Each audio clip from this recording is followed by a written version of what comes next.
So joking in a Brazilian neighborhood seems to have a lot to do with adultery, um, and also it seems as a way to keep the men in line, so to speak. Um, you know, it the women are always kind of ragging on them, bringing them down, but what is interesting is when a wife cheats or something like that. There's just as bad of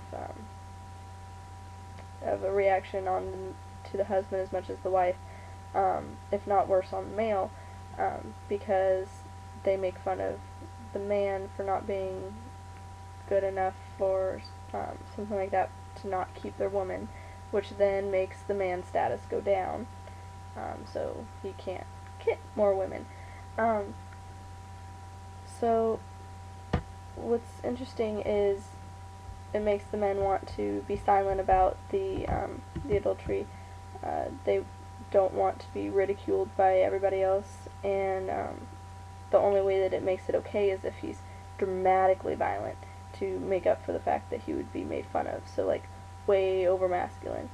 Um, but they say that normally they haven't heard anything about much violence listening to people, so most just try to stay silent and pretend it didn't happen.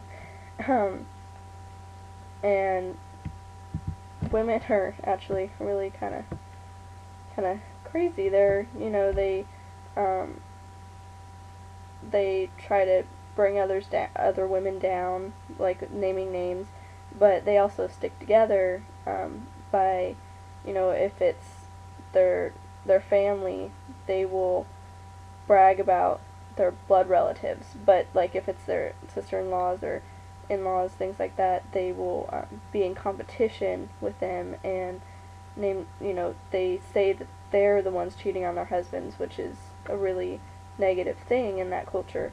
Um, and so they can't brag about themselves, but they can brag about their friends. So they all kind of get together and brag about each other to make each other look good.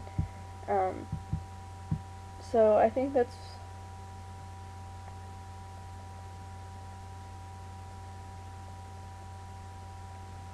what it does is it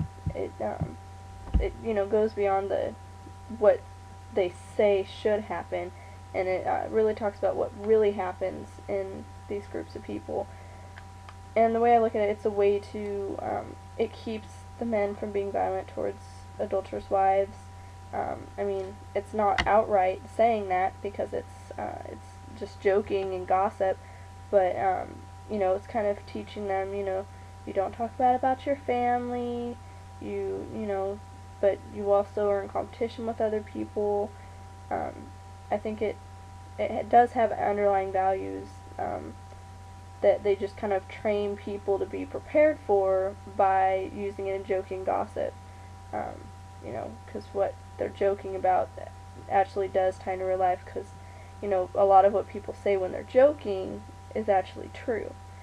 So I think that is how it works for them.